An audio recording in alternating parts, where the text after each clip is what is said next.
Niklsun here, and welcome to Coming Soon Movie News with Niklsun. We're going to be covering the Marvel aspect of the 20th Century Fox panel that just recently concluded at San Diego Comic-Con. So, out of the big things, first off, they started it off with the Maze Runner, which I'm actually really looking forward to the second Maze Runner, but that'll be a panel when that, or an episode when that trailer actually debuts online. But for today, we're going to be talking about Fantastic Four, Daredevil, and X-Men Apocalypse. So let's start it off with Fantastic Four.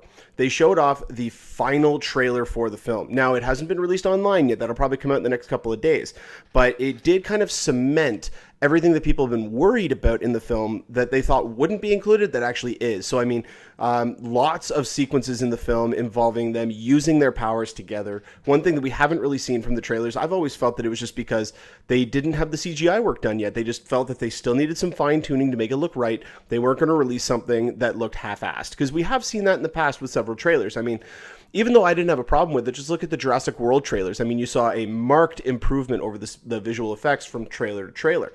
And I don't think that the crew behind Fantastic Four, they were already dealing with enough skepticism. I think they were holding back on a lot of that stuff just to ensure that it looked right. And apparently, from all accords, it looks perfect. So I cannot wait to see the trailer. I've been championing this movie ever since it was announced. I mean, there have been little speed bumps along there, but again, I just reiterate, why would Fox keep Josh Trank in the marketing if any of the stuff that was revealed about him was actually true, in terms of his reputation and dealing with him on set and all the issues and all that kind of stuff? In dealing with that, why would they keep him involved in the marketing? Why would they bring him out to Comic-Con less than a month before the movie's going to open to talk about it? Why would they do that if it was true? They simply wouldn't. It's an insurance risk. They just wouldn't do it. Therefore, it nullifies all that crap that's been talked about before, which is likely, it was just people who came out and just said they didn't like the way that they were doing the movie. They felt that, oh, well, this movie's going to be garbage because it's completely different than the other two garbage films that we got back in the mid-2000s. I mean, did you want them to go that route? Like, same with people who are coming out and saying, like with Aquaman in DC, about how, you know, it's too removed from what it actually is in the comics. And then you look at the comics, you're like, you don't want that, because Fantastic Four, they fully adapted that in the 2005 film. Now, it was missing a lot of the spirit and a lot of the emotion and camaraderie between the characters, but it was that tone. That was the tone that most people wanted, and they brought it, and it was horrible. So no, get rid of that. Come out with a fresh take, a brand new look, and that looks like what we're getting from Fantastic Four. So I'm on board with this. I cannot wait. So hopefully that trailer's going to come out in the next couple of days, because Trank even said, he's like, we're going for a more tortured kind of movie. Like, they want more science than science fiction. They really wanted to be more grounded. He said it was pitched as a grounded, dramatic, emotional, character-driven story, more science than science fiction. And I think that's the right way to approach this, because their main thing was having these characters exist within a real world. So it was using those fundamental physics or using those fundamental philosophies and applying it to this fantastical nature. I think that's going to be really something unique and cool to see on screen. So I can't wait for that. Hopefully the trailer's online the next couple of days. They need to drum up more publicity for the common audience, because most people don't really follow a lot of the stuff that goes on at San Diego Comic-Con, at least the in-depth stuff. They will look at a lot of the big news that comes out, like Star Wars, Batman v Superman, or anything of that sort, but when it comes to something like this, they're not overly interested, so they're not going to seek it out unless it is presented in a big way. So I hope we do get that trailer online sometime soon. Now, next was Deadpool, and this was a profanity-laced panel. I mean, they came out, and I think the line that he said was, now censor or non-censor here, so just beware. I believe the exact line that he says was, from the studio that inexplicably sewed his fucking mouth shut. So, I mean, you get that kind of sense. Like, they know exactly what kind of movie that they're making. And I don't think that footage isn't going to come online for a while. At least that's my interpretation. I don't see that coming out until at least the end of the summer, because that's when we're going to be in our 6-month window, which now I guess a lot of the theaters are using the NATO rules, the National Association of Theater Owners, the rules stating that most movies, or all movies, cannot start their ad campaigns more than 6 months out from the release, with 2 exceptions per year per studio. So, I mean, it just all depends on when they're actually going to release this footage, but this got the biggest standing ovation out of any footage released at Comic-Con in recent memory. Not just this year, in recent memory. They immediately demanded for it to be shown again, which I think has happened before, but they actually did show it. Like, there was so much there was so much fervor in there to get them to show it again that they actually did. And so, again, lots of fourth wall breaking, which is a staple of the character. Lots of gratuitous violence, nudity, swearing, all this kind of stuff. The staples of that character are inherently still there. And so I think for the rest of us, we still need to see the footage, but I think we're sold on everybody's reaction from that video that this is going to be a surprise hit. This is going to be the movie we never saw coming, because it's going to be so unique and so different from anything that we thought it could be. So yes, I'm on board. We need to get this footage out there, though. I would say, because it's February that it comes out, so January, December, November, October, September, August. Yeah, so August, September will be the 6-month area. I mean, they might, because they're not like a big $150 million movie, they may even push the marketing campaign back a little bit, which would be ideal. Imagine this, a superhero movie coming out where you haven't seen the entire movie in the trailers. That could be Deadpool. That could be that movie. There's going to be so much that they actually can't put in the trailers because of the profanity. They just can't do it. The MPAA will not allow them to. So, I mean, say what you will about that, but oh my God. Oh my God, I cannot wait for this movie. Like, this is Deadpool. This is the character that we never thought would actually get a proper on-screen transition, and it looks like we're actually getting it with Ryan Reynolds in tow, who looks like he was literally born to play this character. I'm on board with this. So yeah, that movie's going to be opening up. I think it's on February 12th.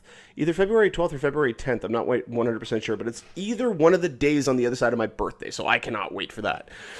Then we had the X-Men Apocalypse panel, which was preluded a little bit by Hugh Jackman coming out on screen.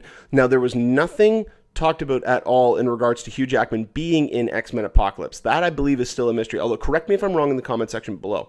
But he did come out to kind of tease X-Men 3, and he said, you know, what was he? He's like, I'm going to be hanging him up for one last time.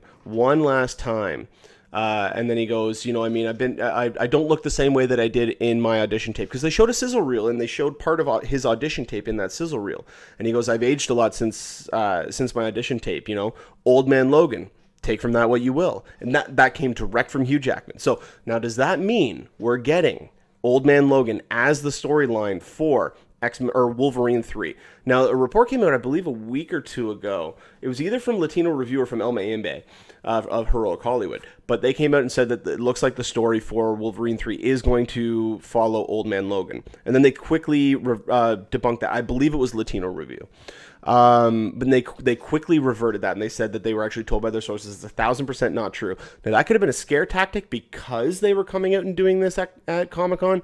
Who knows? That is the ideal story that we have been waiting to see told. I mean, we've been with a Wolverine, a single actor as Wolverine, for such a long period of time that it almost makes sense, or it doesn't make sense not to do it, because we've become so attached to this. And that's one of the staples of the Old Man Logan storyline, really being connected to this character. Now, if we get another actor coming in, they're going to want to put their own stamp on this role, which means we're not going to be seeing the character that we've grown to love over the past 15 years.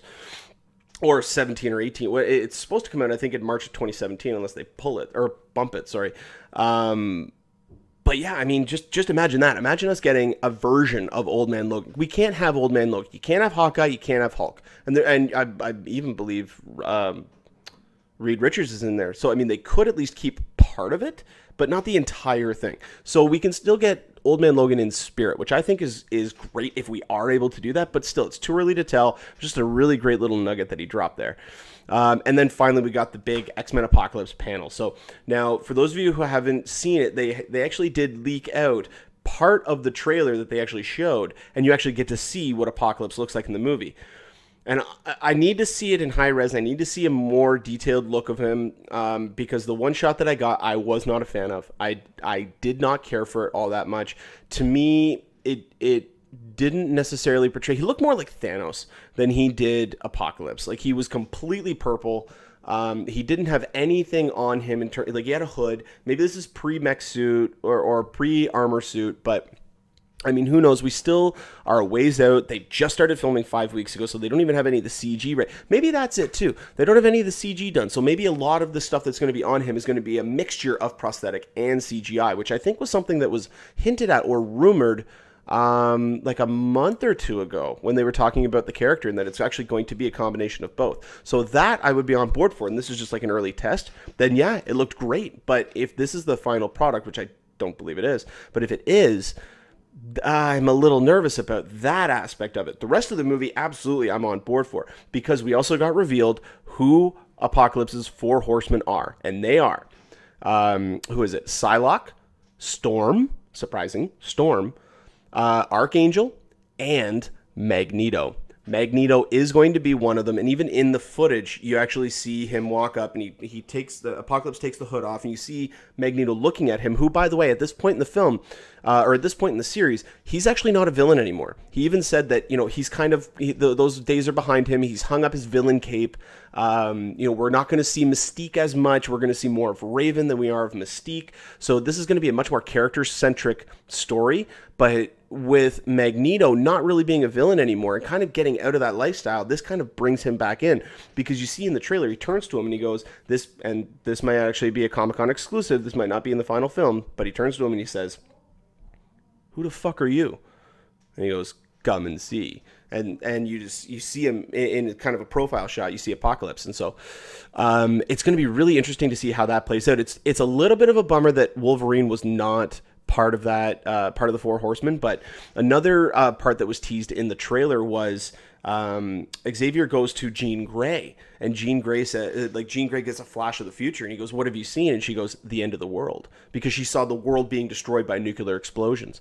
So I mean, or a massive nuclear explosion. So there's so many possibilities as to where this movie could go.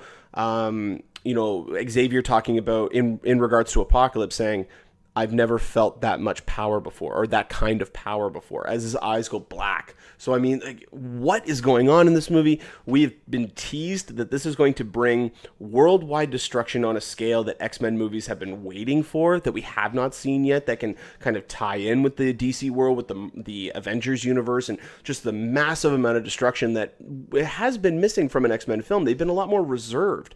And so there's just a lot of really cool stuff that came out from this panel, a lot more than I was surprised about. I was told the weeks coming up to San Diego Comic-Con that the Legendary panel would actually be the one to steal the show. And it turns out that it didn't at all. I was really let down by that panel. Now, I did not get to see the Warcraft footage, the 5-minute Warcraft footage that they showed, which will be coming out in November, by the way, if you guys didn't catch that. They will be officially releasing a trailer for Warcraft in November, which makes sense. That's about 6.5 months out from release. So, yeah, and I would say that that's going to be about the same time that we're going to get this trailer, like the actual trailer, the first look at this film for regular audiences is probably going to be out sometime in either late November or early December. So be on the lookout for that. But more importantly, let me know what you guys thought about this. I mean, we finally get some information about Apocalypse. We now know the 4 horsemen. We kind of got to look at what Apocalypse looks like. I think that Oscar Isaac is going to steal the show. Don't get me wrong. He's a very talented actor. I don't think that he's going to be any part of the issue when it comes to Apocalypse. It's just going to be the look and design of the character, because he also, with Storm and her mohawk, which, by the way, that was really cool seeing that she's got her silver mohawk, but Apocalypse either was the same height or actually a little bit shorter. And Apocalypse to me has always been this towering figure. I mean he's not the size of Apocalypse from DC's world, who's 30 feet or 25 feet tall, but when you see Apocalypse here, he needs to be a little bit more imposing and overpowering, not just this weird purple-looking dude. And so I hope there's a couple of things that they just haven't gotten the chance to do yet, whether it be visual effects or they just haven't shot it yet when it comes to this movie. So let me know what you guys thought in the comment section below. Are you hyped about this movie? And also, tweet out at Van City Reynolds, Ryan Reynolds' Twitter account, as well as Rob Liefeld and Deadpool movie and all that stuff. Tweet at them to get this footage released online. Who knows? By the time this video is actually uploaded, the trailer might actually be online. I doubt it, but it might. But if it's not, tweet it out. Let them know that the regular fans need to see this, because there are so many more fans out there for this property that kind of helped get this movie made, in a sense, that were not at Comic-Con and that I feel almost deserve this look. Because we're at that point where a first trailer can come out. But who knows? Their marketing campaign, they might just not have the budget for that. So only time will tell.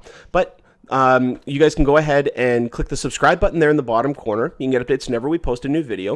You can also follow me on Twitter and Instagram at Niklsun, Niklsun, for all of your movie updates. And also follow me, or you can check out our Facebook page at facebook.com/movie news with Niklsun. If you ever have a topic or question you'd like to have talked about on the show, go ahead and put a comment in the comment section, or you can email me at movienewswithniklsun@gmail.com, and I'll try to get to as many as I can on a future episode. But until next time, this has been the San Diego Comic-Con 2015 coverage. You guys enjoy. the rest of your day. Take care.